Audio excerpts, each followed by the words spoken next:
Tapi ketika Israel, ini Israel itu masalah memang. Ketika disuruh ngambil bumi, buminya ista'adat billah, tetap diambil. A'udzu billahi minka antasinani. Saya berlindung Allah supaya kamu tidak melukai saya, menciderai saya dengan mengambil bagian dari saya. Kata Israel, wa a'udzu billah alla unaffidhu amroh. Saya juga a'udzu billah diperintah Allah kok tidak kasil. Kudu kasil.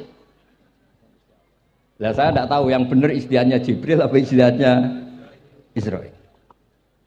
Terus memang sudut pandang. Makanya dulu ketika banyak pondok putri itu kiai-kiai kuno dulu itu menentang. Alasannya nggih, nak bojone jelas khawatir kiainya kecobaan itu jelas. Tapi banyak kiai itu nggih khawatir tenan. Kecoba fitnatin nisa.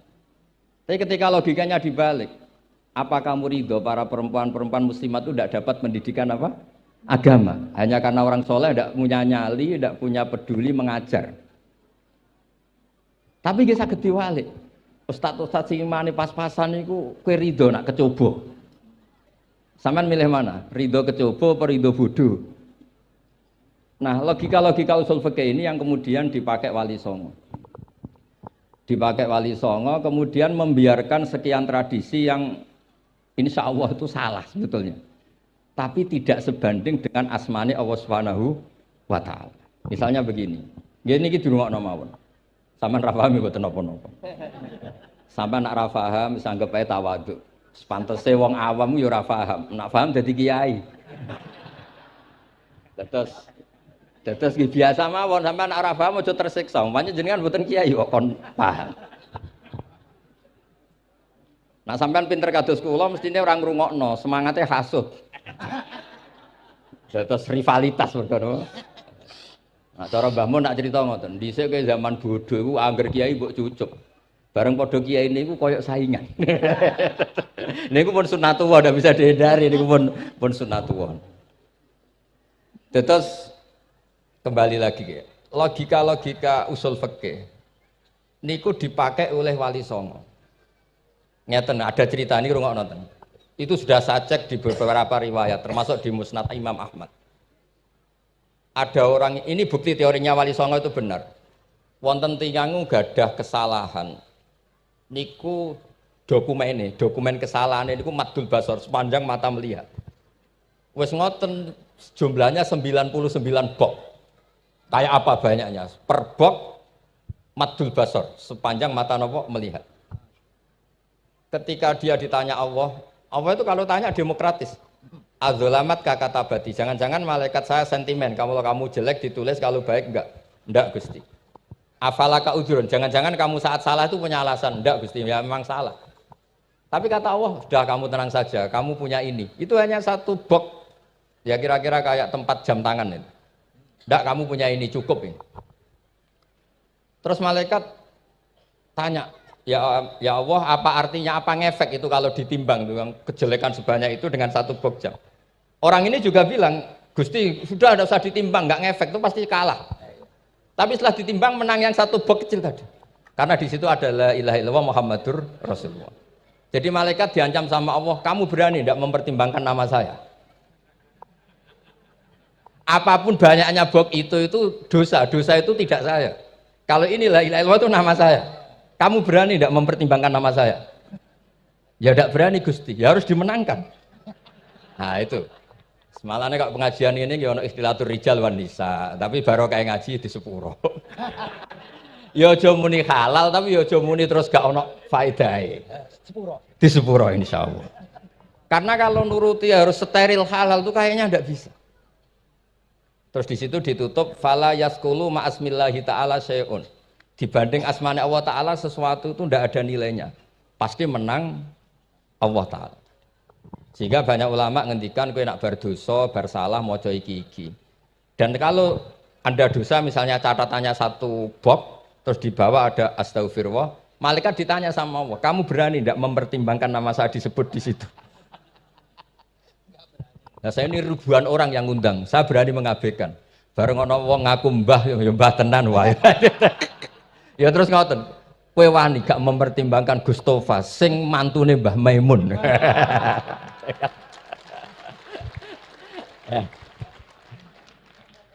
Semoga cara pandang malaikat nanti seperti itu. Tapi nanti kalau malaikat cara pandang, mbah kok tukang makso putu. Itu mbah model opo. Nah, saya ini sudah ngalah satu kali. Berikutnya logika kedua yang insya Allah terbangun di kalangan malaikat. Yaitu mbah ora oleh maksa napa? Putu. Ning dinggon mbah yang baik putune dolanan di barno. Ini ora. Putu lagi asik-asik dolanan. Rene. Kon nyapu.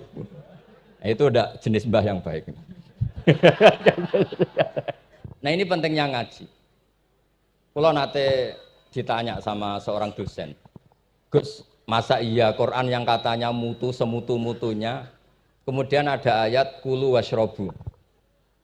Mosok urusan mangan, gak usah disuruh orang juga makan. Terus kualitasnya kulu washrobu itu di mana? Terus kalau jawab, terus sorokan yang penting wopo, rapat utawa seminar. Ndak ada rapat, ndak ada seminar itu kamu ndak mati. Tapi kalau nggak makan itu mati. Penting mana? Ya penting makan. Lah iya, jadi orang itu lupa kalau sesuatu yang seserius itu karena menjaga nyawa, yaitu makan. Terus karena makan tuh hal yang murah dianggap biasa, itu bahaya.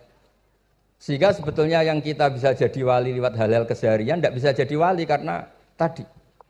Saya punya hadis, ini mudah sekali untuk Anda jadi wali. Bahkan di atas wali lah. Inna woha ta'ala layardo anil abdi. Pakai inna masih pakai lam taukid. Inna woha layardo anil abdi ayyakulal aklata fayahmadahu alaiha. Au yasroba syarba fayahmadahu alaiha. Allah itu sangat ridho. Ada orang makan satu asupan, kemudian dia muji Allah. Loh, orang tidak punya alpat itu tidak mati, tidak punya tanah ribuan hektar itu tidak mati. Tapi kalau nggak makan sesuap nasi, mati. Penting mana? Penting makan. Tapi gara-gara kamu tamak, untuk syukur nunggu punya alpat, untuk syukur nunggu punya tanah banyak. Anda ini bodoh. Mau syukur saja syaratnya kok banyak. Jadi sebetulnya kalau kita mau jadi wali itu cukup setiap makan itu kamu syukur. Fayahmadahu alaiha. Au yasroba syarba fayahmadahu alaiha. Makanya wali-wali dulu kalau didik raja yang sedang berkuasa itu ditanya, kamu raja besar, punya pengaruh besar. Andaikan kamu di padang pasir dan kemudian Anda tidak mendapatkan air sama sekali, apakah kamu menggantikan kerajaan kamu demi beli satu seteguk air? Iya, akan saya beli karena saya kalau tidak minum mati. La tafrah bimulkin la yusawi jar'atamain. Kamu jangan bangga dengan sistem kekuasaan yang tidak senilai dengan seteguk air. Orang nggak jadi raja itu nggak mati, tapi kalau nggak minum, mati. Terus akhirnya dosen itu tahu, wah berarti kulu wasrobu itu luar biasa, Gus. Ya, sangat luar biasa. Makan dan minum itu luar biasa. Makanya terus adat kiai mertamu mangan. Kalau tadi baru datang kon mangan, di sini ya ada mangan. Ya saya anggap aja itu proses jadi wali, ngoten Pak. Jadi segampang itu jadi wali. Nah kemudian gara-gara torekoh, terus jadi wali ku repot, kon maca 10.000 wiridan, kon opo? Kesuwen nih cara-cara kesuwen. Karena ini partai gak torekoh tadi. Dulu abahnya Mbah Maimun Mbah Zubair itu kalau disuruh wiridan lama-lama itu nggak mau. Sementing diridani pangeran, maca kok akeh-akeh. Nah itu partainya partai ahlul ilmi. Ya partainya partai ahlul apa? Nah kemudian karena saya ini nekuni tafsir ya, itu saya kepengen ya, menggerakkan supaya ilmu Quran itu menarik. Caranya apa? Cari sisi ekstrimnya. Kalau bolak-balik, kenapa sih orang nggak janggal? Nggak janggal itu udah iskal. Quran itu kan kalamullah. Salah lagi Quran itu kalamullah. Masa iya Allah yang Tuhan kemudian ngendikan iya kana budu iya kanas tai. Kepadamu aku menyembah. Masa Allah ngendikan gitu pada kekasihnya Nabi Muhammad. Padahal Allah itu al-ma'bud bukan abid. Allah yang disembah bukan yang menyembah. Semua ahli tafsir, saya bukan bilang sebagian, semua ahli tafsir pasti ngendikan begini. Wa yuqaddaru qabla qaulihi ta'ala iyyaka na'budu qulu. Sebelum iyyaka na'budu itu ada kata yang disimpan yaitu qulu. Jadi iyyaka na'budu itu betul ngendikannya Allah, cuma sudah dikasihkan Jibril kepada umatnya Rasulullah. Jadi Jibril bilang gini ke Rasulullah Muhammad, Muhammad kul iya kana budu. Kemudian Nabi juga bilang ke umatnya kulu iya kana budu. Jadi ini kalam Allah yang sudah milik kita. Nah berhubung milik kita, kita sah mengatakan iya kana budu. Karena kalau tidak janggal, masa iya Allah berdoa ihdinas siratal mustaqim. Tunjukkan kami jalan yang benar. Lah kalau ihdinas siratal mustaqim kalam Allah berarti kan Allah yang berdoa. Nah, sehingga semua tafsir bilang sama. Wa yuqaddaru qabla qauli ihdinas siratal mustaqim qulu. Nah, terus ada mufassir lain bilang jangan mulai iya kana butuh ya semuanya. Mulai bismillah, qulu bismillahirrahmanirrahim. Masa iya Allah sendiri yang bilang bismillahirrahmanirrahim. Nah, dengan tafsir seperti ini terus kita akhirnya lagi-lagi kembali ke usul fikih, kembali ke balaghah, kembali ke nahwu. Kalau enggak, ya Anda akan menafsiri Quran pakai logika Anda sendiri. Sampai ada mungkirus sunnah. Pokoknya sementing kembali ke Quran. Orang roh Quran itu kayak apa? Saya kemarin ngaji di Sedan di daerah saya bilang, Sayyidina Umar itu Islam sebelum minta hidayat. Khalid bin Walid ya Islam sebelumnya ya tidak minta hidayat. Lah itu kan janggal. Padahal katanya Quran itu hudal lil muttaqin, petunjuk bagi mereka yang takwa. Padahal tidak ada sabkut takwa untuk Umar. Umar tidak pernah takwa, tapi nyatanya Islam. Bahkan dia masuk ke rumahnya Zaid bin Arqam itu mau bunuh Nabi, mau nyari Nabi, bukan mau Islam. Tapi ketika dengar iparnya membaca Toha ma anzalna alikal Qur'ana litasqa, kemudian dia masuk Islam. Lalu gimana tentang hudal lil muttaqin, petunjuk bagi mereka yang takwa? Banyak ulama yang mengatakan lil muttaqin itu balaghahnya lil iktifa, lil muttaqina wa ghairihim. Jadi Quran itu petunjuk bagi yang takwa dan yang tidak takwa. Dan itu di bahasa Arab sah. Di bahasa Arab sah. Misalnya gini ya, kalau sampean punya ponakan dolan, cong-cong nang mangan. Ya maksudnya ya mangan mbek ngombe, mangan tok seretan mati kan. Itu kan satu paket. Sarobila taqikumul harra wal barda.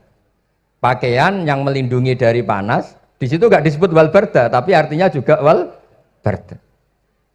Karena kalau tidak diartikan lil iktifa, nanti Quran itu memberi petunjuk bagi yang sudah mutakin, corong doang nguyai segoro, wis takwa kok. Nah ini kita butuh ahli tafsir yang al-usuli. Karena itu yang menjadikan Quran punya kualitas lagi. Seolah lagi punya kualitas lagi. Kalau enggak, Quran tuh kayak biasa-biasa saja, kayak tadi kulu wasrobu kayak dan seterusnya dan seterusnya.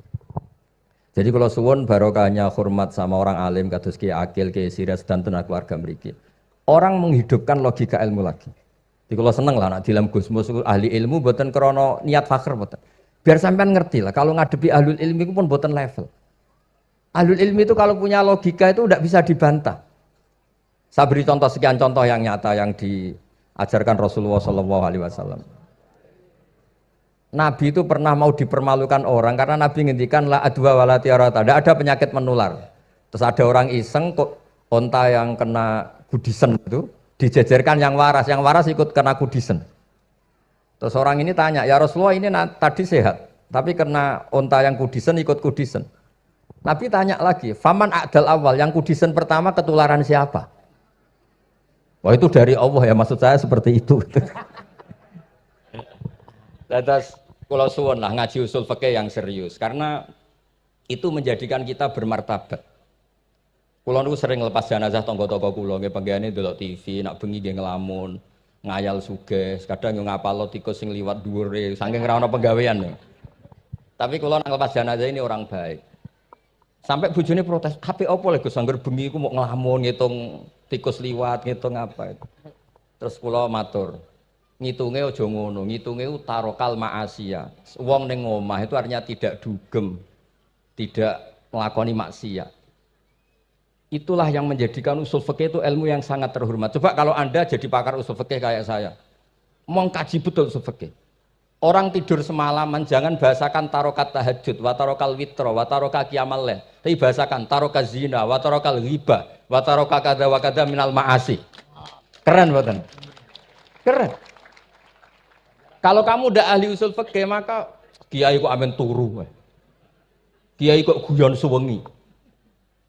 Lho kiai guyon suwengi itu melawan. Kiai itu ustaz juga manusia. Karepe bengi iku ya kepen nonton. Tapi kan mboten pantes. Akhirnya korbane santri ini dijak guyon gak jelas. Lah apel ning rondo ya ora pantes. Nglawan nafsu iku berat, carane yo dilalek-lalekno guyon iku. Lah muga-muga malaikat kabeh ahli usul fikih nganggep ngono iku perlawanan terhadap keinginan apa maksiat.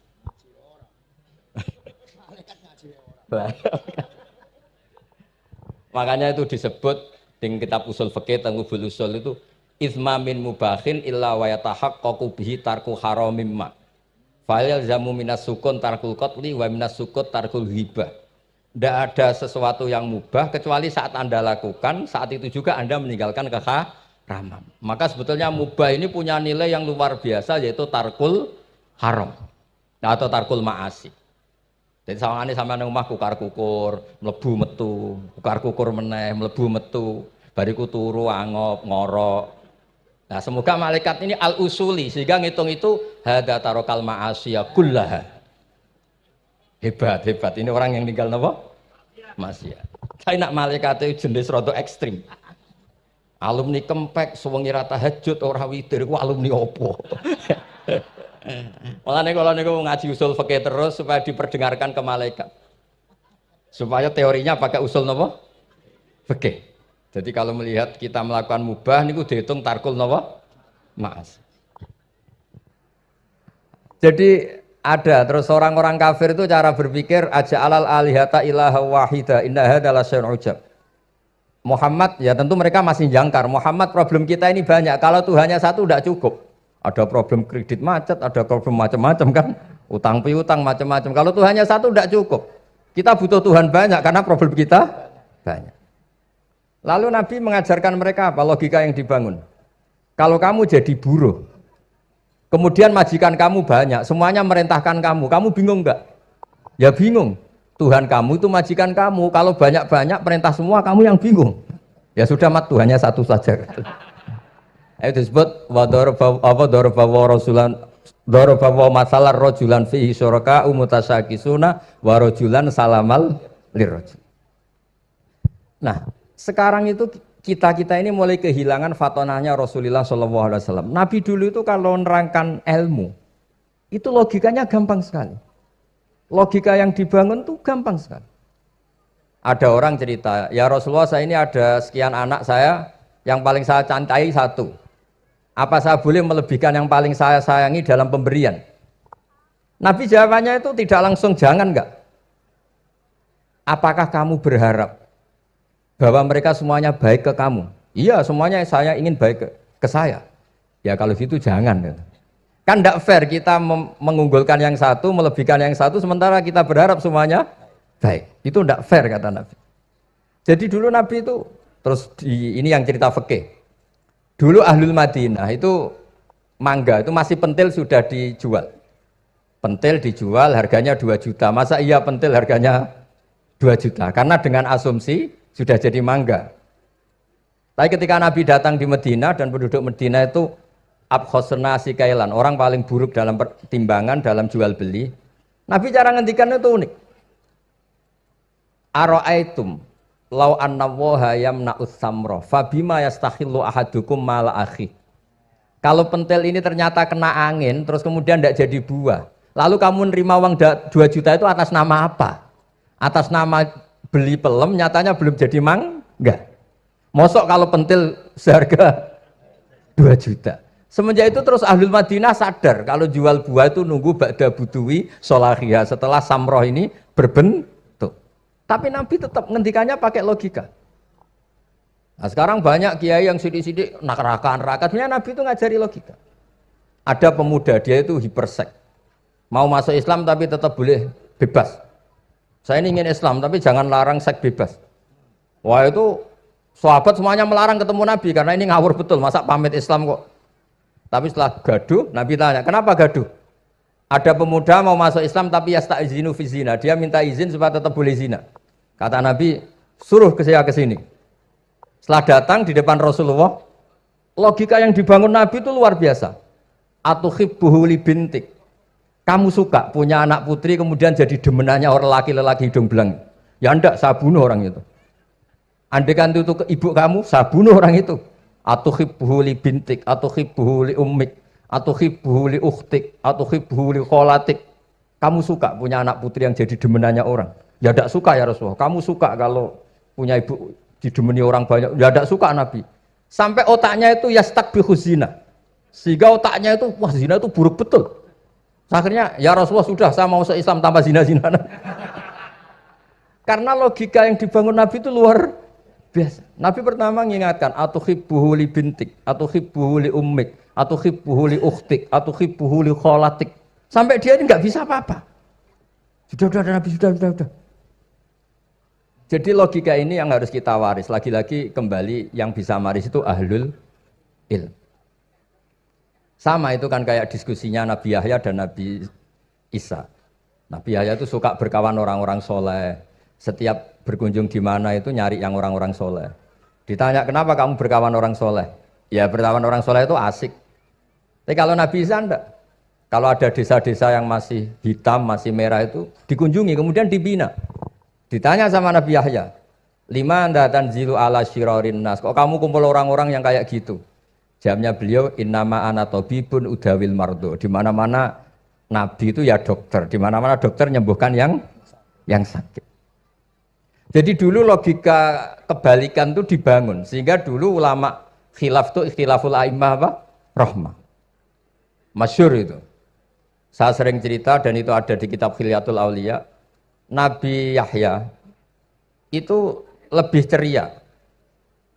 Nabi Isa itu agak sering cemburut. Atau kebalikannya, pokoknya yang satu itu mali aro ka'abisan. Ka'annaka taqnatu mir rahmatillah.